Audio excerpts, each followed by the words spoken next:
Hello and welcome to Overthink, the podcast where two philosophy professors connect big ideas to everyday life.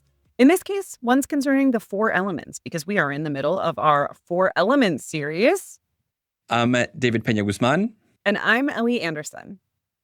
When thinking about the Earth, I feel like it's hard to distinguish Earth as element from Earth as planet and Earth as world. We're going to be getting into some of those differences in the episode today, but we do have a world episode already, David. So, and I think also when we're talking about Earth as element, it's not exactly the planet, right? It's more correct. Yeah, I mean, as we talked about already in our water episode, the idea of the four elements comes from ancient Greek philosophy and doesn't really make a whole lot of scientific sense, but it's a fun little theme for these episodes.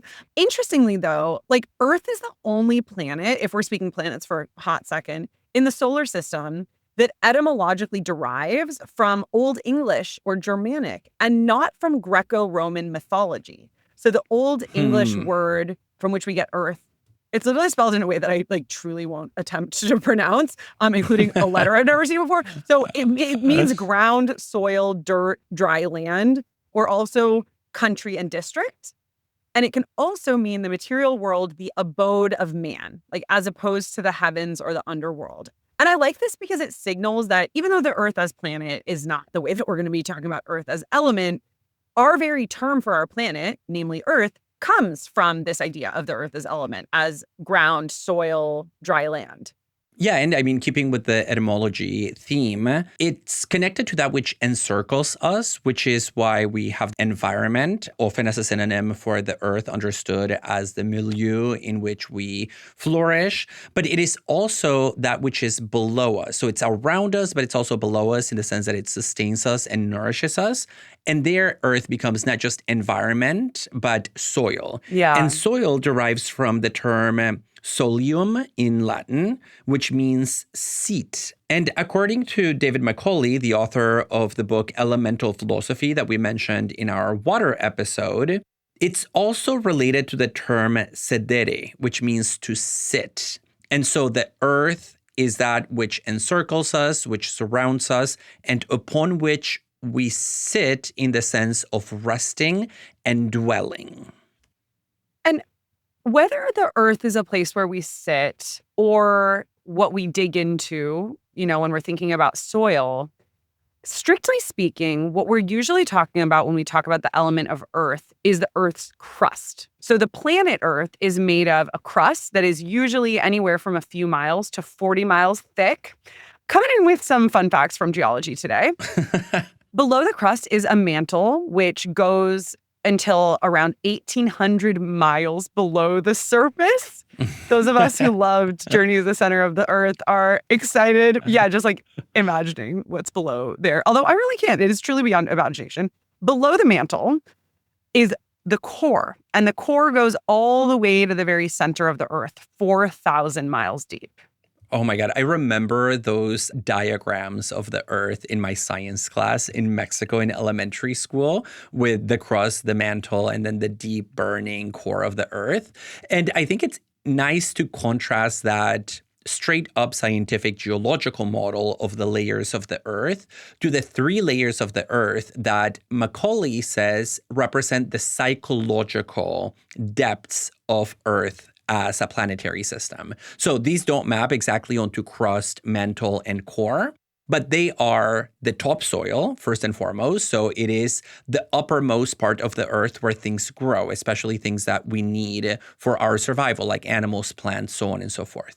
Then right before that, you get the subsoil. That is the dark earth or the kind of underground that you can dig into, but that is not conducive to the same kind of life as the topsoil.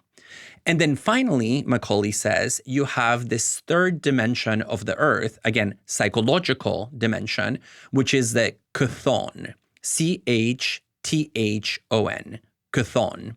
And he says this is the realm of depth, coldness, and the dead beneath earth as we normally speak of it. So it's that unfathomable depth that is beyond the realm of human comprehension. So you have the three geological dimensions and then the three psychological dimensions. Yeah, and these psychological levels are associated with ancient thought, which is something we've been talking about quite a bit in the Element series. I guess that makes sense given that the four elements come from ancient Greek philosophy. Tag yourself, I'm topsoil. I oh no, I'm bottom soil, Yeah, I you're guess. you're Chthon for sure. I'm subsoil. Yes, topsoil, tell me what to do.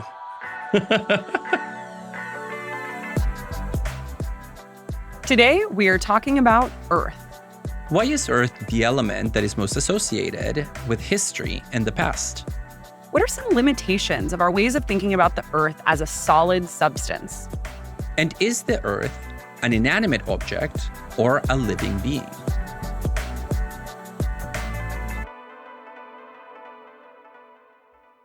In our fire episode, we talked about how fire is a reaction, strictly speaking, rather than an element. And it relies, therefore, on other chemicals to keep it around. It's very temporary. Water, by contrast, is fluid. Water has a kind of shapelessness to it, being a fluid element that is a chameleon of sorts. And I think Earth is a bit different from this. Earth tends to be considered solid. We'll come back to that explicitly a bit later. But I think especially when we're thinking about it in terms of our human lives, it signifies our history because it retains the past within it. So I'm thinking here about the fact that organisms that die are eaten by the earth, they become fossils. And we can then, as humans, dig these fossils up through archaeological digs. Then we can carbon date them. I mentioned last time in our water episode that I was feeling a little bit behind on the scientific stuff. So the Overthink team did a little research into carbon dating. Thanks, Aaron, for that. And I can share the following. So carbon dating can accurately determine the age of organic materials as old as approximately 60,000 years. It was developed in the 1940s, and it caused a total revolution in archaeology. And how it works in its most basic form is that it measures carbon in these organic materials that have long since died in order to approximate the age of the organic thing. And so I think what we see there, again, it was like, we're not actually really going into the details of carbon dating because we simply don't have enough time. But what we see there is that by getting into the earth and exhuming fossils that are there, we're able to actually learn so much about our past that we wouldn't otherwise be able to know. And in a different way, this is also true of the clay pots that we find that previous civilizations of humans created, right? There's so much that we can learn about their domiciles as well, their homes, their latrines, and so on and so forth, by just like actually going physically into the earth. And of course, there are the things that through human activity and effort, we extract from the earth and that are reminders of the past. But there are also the things that the earth, as it were, spits out for us to discover.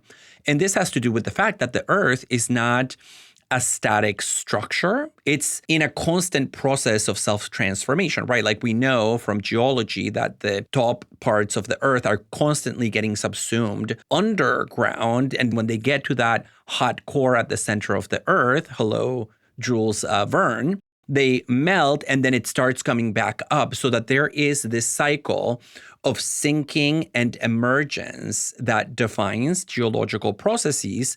And that means that over time, things that are below get pushed up and things that are above get pushed down.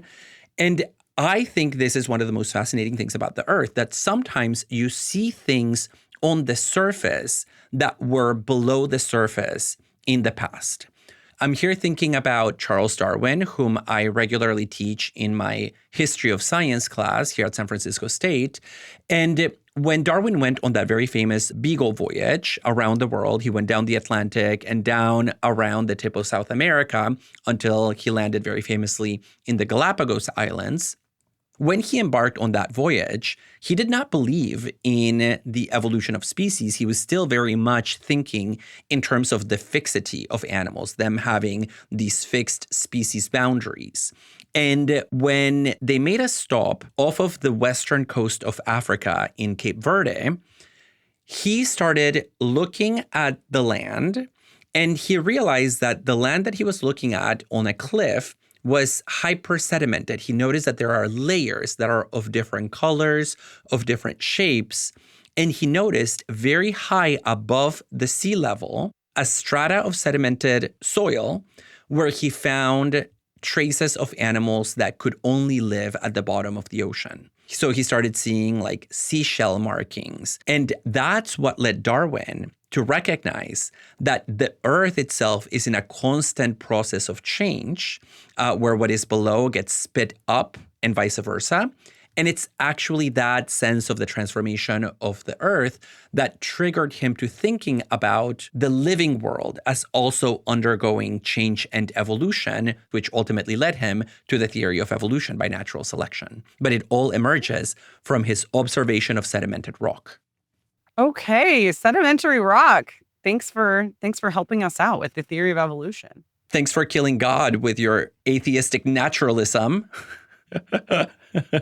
Yeah, and moving beyond Earth as material trace of the past, there's also a theme in philosophy that associates the layered or sedimented character of the Earth with a metaphor for our relation to our own past. So this comes up in Husserl with the idea of sedimentation. It comes up in Foucault with the idea of archaeology, and it comes up in Freud with at least one of his metaphors of our conscious lives and their relation to the unconscious. So let's get into that, David. I know you're going to tell us a little bit about the Foucault and Freud classic, and I'll go into the Husserl. Where do you want to start here? Okay, let's begin with Freud and Foucault. And that's because both of these thinkers use sedimentation as an inspiration for their own philosophical methodologies. In Freud, for example, we do get what is known as a topological model of the mind, where the mind is envisioned literally as a place, as an almost geological structure that has a surface layer. That surface layer is our conscious mind. It's all those beliefs, ideas, impulses that move us, but that we are aware of and we exercise some kind of rational control over. But right below that top layer, there is this subterranean dimension, which of course is the famous Freudian unconscious. And much like the literal earth, where the top layer is sinking into the bottom layer and the bottom layer is sometimes bursting up into the top layer, say in the form of tectonic shifts or volcanic eruptions, Freud believed that there is also a similar dynamism that happens in the mind, where sometimes conscious ideas become unconscious. And then once those unconscious ideas are in that subterranean dimension, they start exerting a kind of hydraulic pressure on the surface, seeking to break through, occasionally leading to volcanic-like eruptions, which is what we call a psychoanalytic symptom, right? When it's a sign that something below the surface is brewing.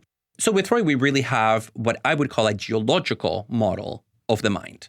Yeah, in my grad school, Freud is coming back to me a little bit here because I think he adopted that topographic view of the mind at a certain point. Like, it wasn't always part of his view. And of course, like, yeah, we have to take it with a grain of salt when we're thinking about the mind, right? Yeah, of course. I think it might work a little bit better for our relation to history. And that's what we see in Foucault and Husserl. So tell us about Foucault and then let us go into Husserl. Yeah, let's talk about Foucault, on whom, as you know, and our listeners know, I wrote my dissertation. So lots to say about Foucault. But the important thing is that Foucault wrote a book called The Archaeology of Knowledge, where he uses archaeology as a guide for thinking about what philosophy should say about the past. And what Foucault is after, of course, is not a literal archaeology. He's not going to be out there digging for those fossils that tell us something about ancient civilizations. What he wants is a philosophical archaeology, an archaeology that unearths the meanings of previous historical epochs, which he called epistemes, as a way of relativizing the present. So archaeology really is a method for analyzing the discourse that we have preserved from other times and places, like writings, medical records, court records, philosophical treatises, as a way at getting at the way of thinking that dominated that particular time period and understanding how the rules of thought that governed that time are, in some deep and fundamental ways, very different than the rules that give shape to our contemporary episteme. And so for Foucault, archaeology really is a method for thinking about history, for thinking about the past, but it's first and foremost a way of exposing the contingency of the here and now. Foucault is drawing attention to our understanding of the past and past epochs in an attempt to understand them on their own terms, like while recognizing the contingency of our relation to them.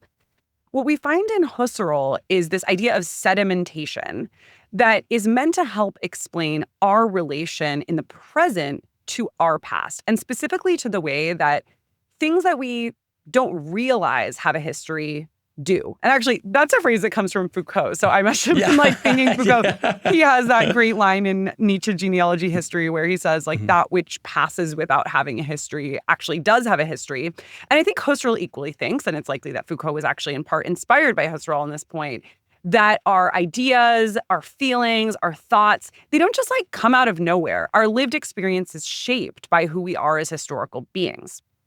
Now, this is not the time to go into the differences between those two philosophers, but I will note that there are pretty significant differences. Foucault is not going to be down for the kind of phenomenological process that Husserl is advocating, especially with respect to ways that we can uncover our own past. Like you mentioned that Foucault is not literally going digging archaeologically, but he's very interested in archival work and things of that sort, whereas Husserl's method is a bit more individual, a bit more cognitive.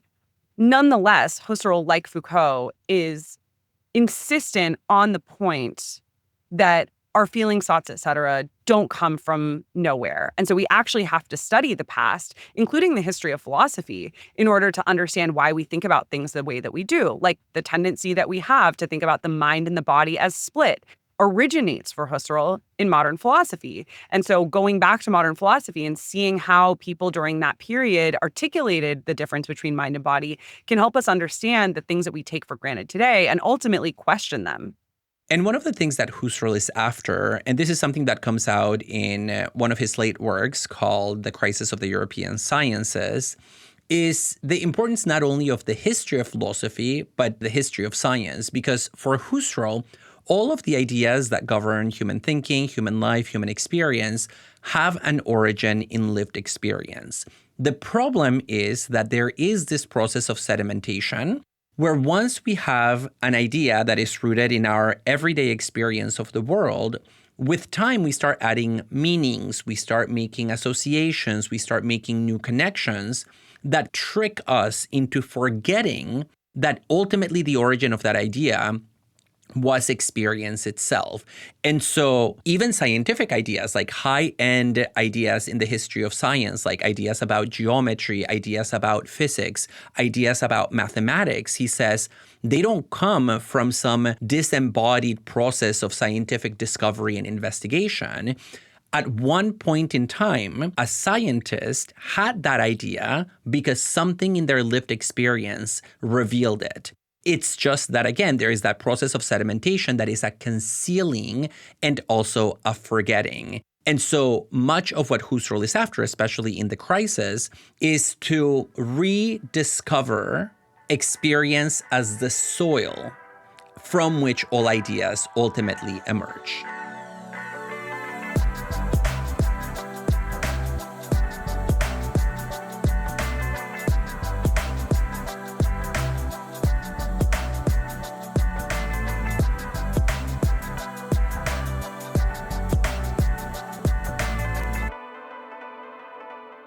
In the mythologies of many cultures, there are metaphors of humans coming out of the earth and being made of earth.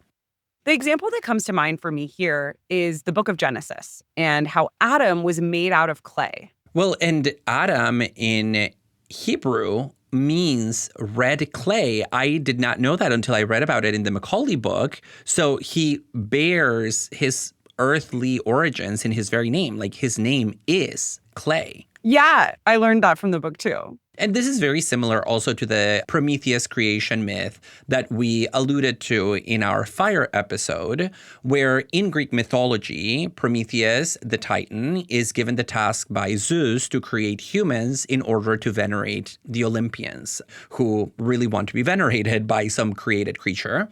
And in that story, we get the exact same recipe for the origin of humans, where Prometheus, using his divine sculpting abilities, turns clay into the shape of a man, of a male human, and then it is Athena who breathes life into that formation of clay, giving rise to the first living being. I mentioned in the water episode, I had my star turn as Eurydice in a college play. It wasn't actually so much of a star turn. I was woefully a minor character in this play, but I did have a turn as Athena in one of my high school plays.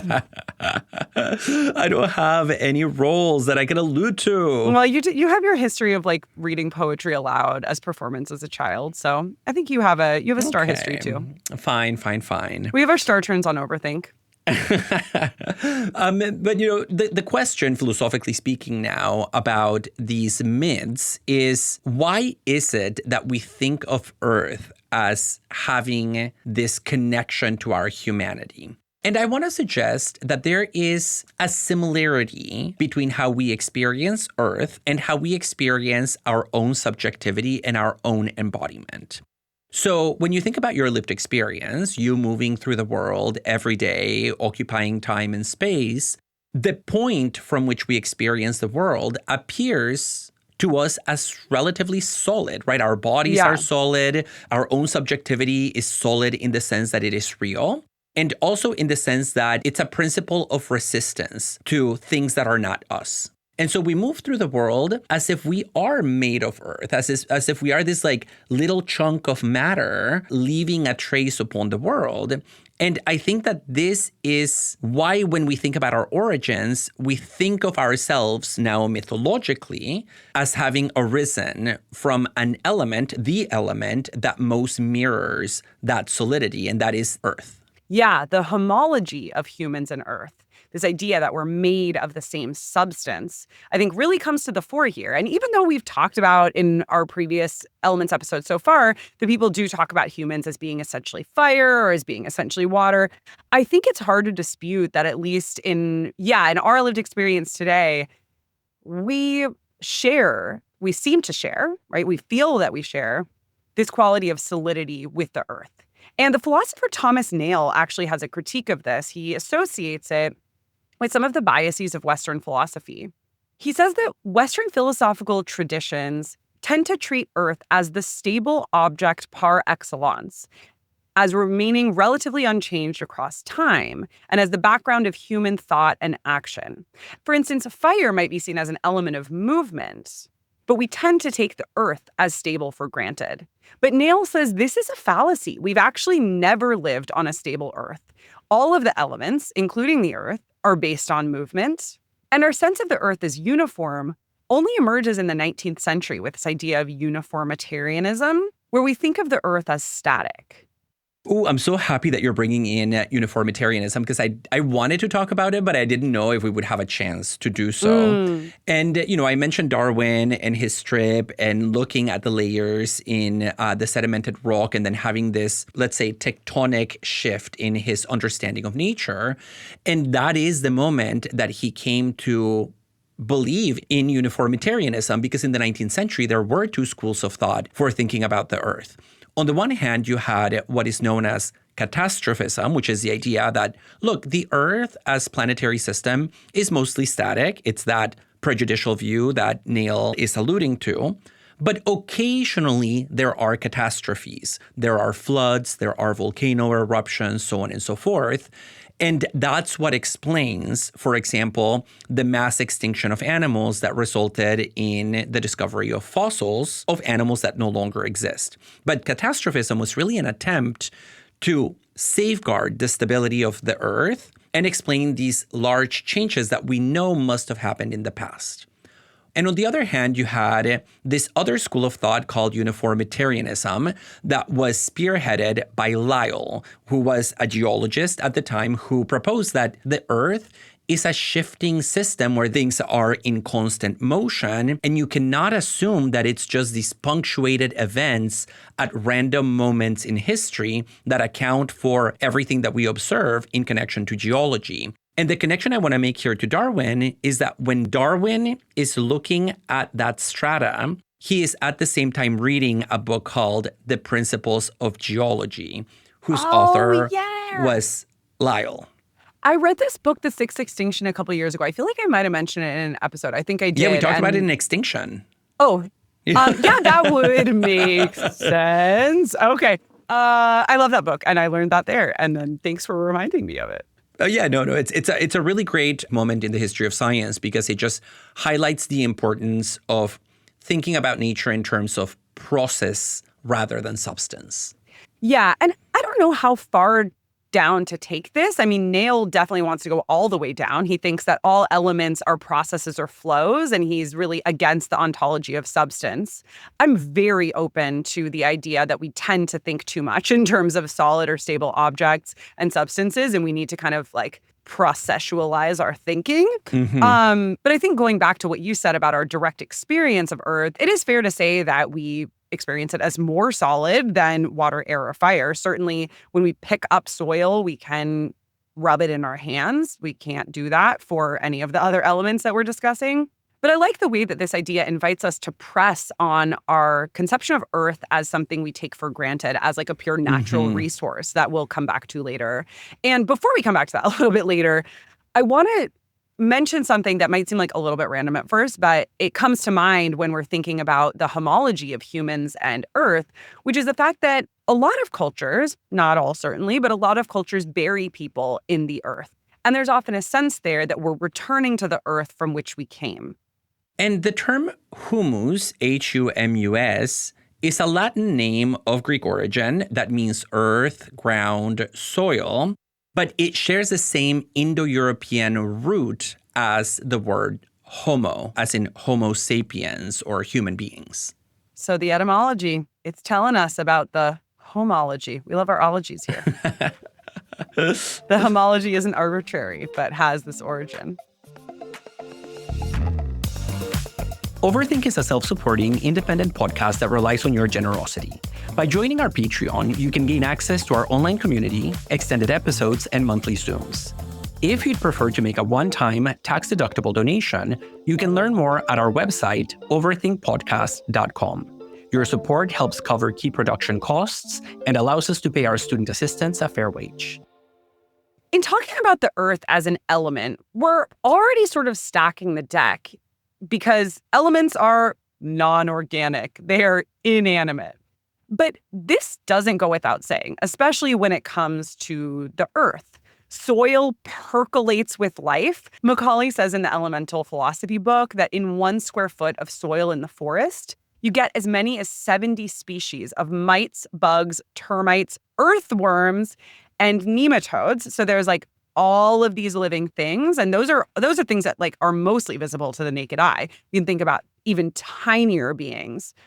Yeah, like bacteria, so on and so forth. And I think it's really important to foreground the living quality of Earth. And, somebody could easily say, well, those living beings are not Earth, right? Like there is no sense in which they are made of Earth. They just kind of live there. So in the same way that we don't confuse fish with water or birds with air, we shouldn't confuse the organisms that live in a particular element with the element itself.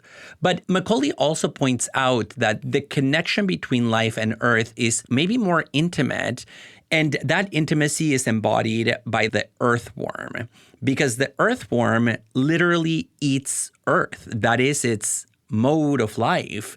And in fact, Darwin wrote an entire book about earthworms, noting that they are probably the most important species in the planet because they are the ones that are responsible for the health of the soil, which is a precondition for the health of all other living beings on Earth. Yeah, although I do think that somebody who wanted to say that, well, that's not Earth, could still come back and say, yeah, they eat the Earth, they consume it, and they shit it out. So they shape the Earth. But that still doesn't mean that they are the earth itself. And so I think that somebody, even though we said it's kind of easy to debunk the idea that the earth is an element, because even if we just think about the inanimate aspects and we disentangle the earthworms, the nematodes from the soil or the humus, the dirt, we could still say, well, yeah, but that's already very heterogeneous, right? And so I think there's maybe a way that we could see the earth as a heterogeneous element, but say it's inanimate versus seeing the earth as heterogeneous and say, actually, that means that it is animate, because if we're already recognizing the heterogeneity of the soil, then we should also include those living things within earth. Yeah, no, I agree with you. And I think a lot depends here on how we interpret the relationship between the organisms that live in the earth and the element itself. Because one way to articulate that relationship is just, again, that they live on the element or in the element, but that's really where it stops.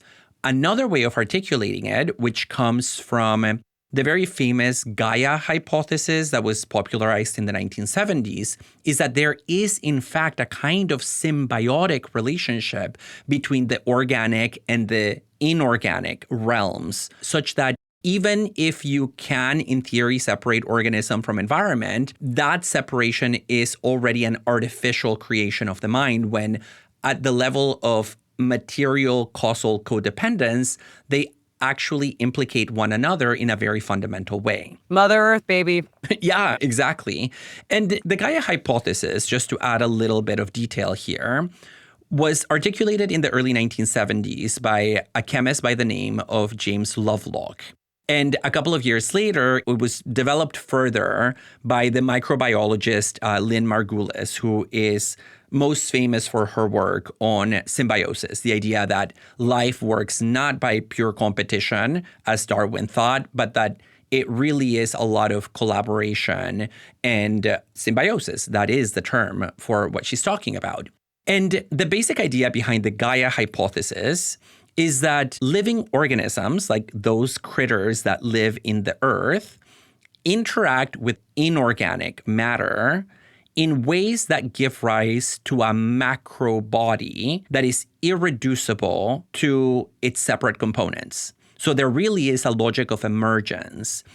And two ideas that I find really compelling when considering the possibility that the Earth is this macroorganism is the argument that the atmosphere itself is actually a function of oxygen-emitting bacteria, algae, and plants. Okay. So yeah, we can say there is air and then there are the organisms that live in the planet, and those two are different. But the whole point is that the chemistry and the composition of our atmosphere, what makes it the atmosphere, is a function of the way in which those organisms process oxygen.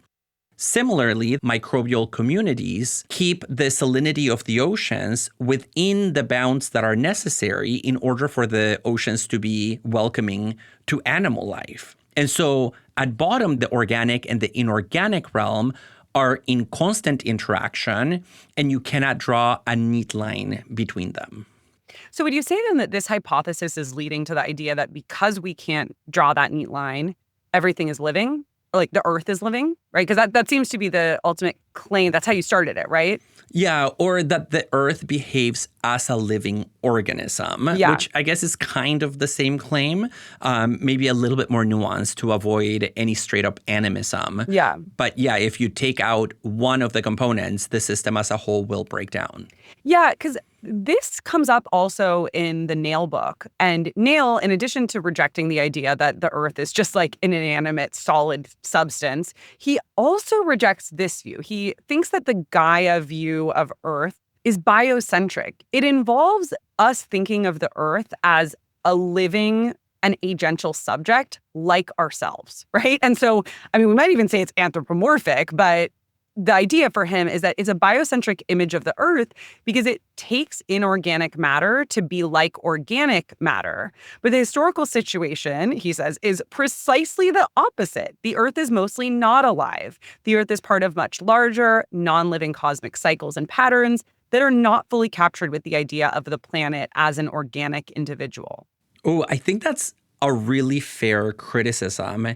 And I'm now reminded of an article that Lynn Margulis co-authored with the essayist Dorian Sagan, which is called God, Gaia, and Biophilia. So that term biophilia, loving of all things bio. And Lynn Margulis, one of the original co-developers of this idea of the Gaia hypothesis, essentially does say that embracing the Gaia hypothesis is the first step towards loving life on Earth. But I think it's fair to say that this does presuppose that we need to turn things into living beings in order for us to love them. I mean, that's what the term biophilia presupposes, right? That only bio can be an object of love or desire for human beings. Why not love the elemental, elementalophilia? Lucerira has that book, Elemental Passions, which I took a quick look back at for the Element series. And I was like, I love that book in college. I'm like, yeah, no, I'm sorry. I don't think there's much here to go off of. We will talk about her in the next episode, though, when it comes to air. So there's a little teaser for that. But yeah, okay. So I think whether or not we agree with Nail's criticism of the Gaia hypothesis, both his view and that of the Gaia hypothesis are fundamentally against the idea that the Earth is just this natural resource that we can use for our own selfish aims. Think about, for instance, all of the things that we've started doing as humans over the centuries, not just digging into the topsoil, but really getting into the Earth in order to find power sources there. We talked in our fire episode about fossil fuels. You might think here about the extraction of natural gas, digging into the soil in order to find precious jewels and metals, or even something like fracking, right? Where you have this digging into the Earth's crust in order to get natural resources that leave just like literal scars on the Earth. And we have to appreciate how radical of a departure this is from the way in which, even in the West, we have traditionally understood what our relationship to the Earth should be. Macaulay points out that for a very long period of time, really from antiquity all the way to the Renaissance, there have been prohibitions against digging too deeply into the Earth, because there was this shared understanding that robbing the Earth of too many things or taking too many freedoms in relationship to it was crossing a boundary that was a form of disrespect against the life-giving Earth. And he cites the Roman Pliny, who writes the following about this problem with humans digging or carving into the Earth, leaving those scars that you just mentioned, Ellie. Pliny says, "We trace out all the veins of the earth, and yet are astonished that it should occasionally cleave asunder or tremble, as though these signs could be any other than expressions of the indignation felt by our sacred parent. We penetrate into her entrails and seek for treasures, as though each spot we tread upon were not sufficiently bounteous and fertile for us." Pliny didn't even know about fracking. Yeah, he would not have been a fan of fracking for sure. So in thinking about the way that treating the Earth as a repository of natural resources undermines a richer relationship to it, one has to think of Heidegger. In his essay, The Origin of the Work of Art, Heidegger talks about the way that our relationship with both Earth and world come to be determined by our impoverished understanding of them as just like an entity or thing. And he wants to invite us to think about them a little bit differently and to be like very reductive here, which I think you kind of have to do a little bit with middle Heidegger, late Heidegger, all the Heideggers perhaps, because his prose can be very hard to wrap one's head around. World for Heidegger is basically the entire context of our meaning-making endeavors. It's our social context as humans, our historical context. He thinks that only the beings who are invested in creating and finding meaning have worlds. So he famously says that animals are poor in world, but this is not our world episode. It is our Earth episode. So I'll say when it comes to Earth, the distinction, as opposed to this kind of meaning-making social context of world, is that the Earth is our sort of fundamental dwelling place, which is usually hidden from us. We don't see the Earth as Earth. The Earth is, he describes it as a sheltering agent for us, but it only occasionally, to use kind of the sedimentation metaphor from before, it only occasionally juts out from the world and appears as such. And I will read you a little quote here. He describes the Earth as the spontaneous forthcoming of that which is continually self-secluding and to that extent sheltering and concealing. The world grounds itself on the Earth, and Earth juts through the world. And part of what works of art allow for, Heidegger thinks, is the Earth to come forward and shine as Earth, rather than as just like mere natural resource for us. And one way of framing the role that technology plays here is that for Heidegger, technology is not just a thing. It's not just an object through which we mediate our relationship to the natural world. It's really a kind of relationship to the earth, right? Technology is a relationship of mastery, and it's a relationship that seeks to expose and unlock the secrets of the earth. And so for Heidegger, there is really a problem here of trying to lay bare the earth for human expediency and for human consumption that I think is actually quite similar to this concern that Pliny has about us sort of tearing asunder the earth and then being surprised that the earth responds with indignation in the form of natural catastrophes or other events that then shape the course of human life and the life of other species on this planet. And I think in response to that, trying to find ways of connecting with the earth that go beyond treating it just as a repository of natural resources is really important, even if that means ultimately taking account of the fact that the earth is not actually an element and moving beyond the framing of it that we have in this very episode. Well, and if we go back to a comment that we made earlier in the episode, which is this notion that humans come out of the earth or are made of earth, if we are alienated from the earth, then in a deep sense, we're also alienated from ourselves. And it's only a matter of time before this mastering attitude towards the earth becomes also a mastering attitude towards our own humanity and our reduction of ourselves to means to a technological end. We hope you enjoyed today's episode. Please consider joining our Overthink community on Patreon for bonus content, Zoom meetings, and more. And thanks to those of you who already do. To connect with us, find episode transcripts, and make one-time tax-deductible donations, please check out our website, overthinkpodcast.com. We also have a thriving YouTube channel, as well as TikTok, Instagram, and Twitter accounts at overthink_pod. We'd like to thank our audio editor, Aaron Morgan, our production assistants, Bayarma Bat-Erdeen and Kristen Taylor, and Samuel P.K. Smith for the original music. And to our listeners, thanks so much for overthinking with us.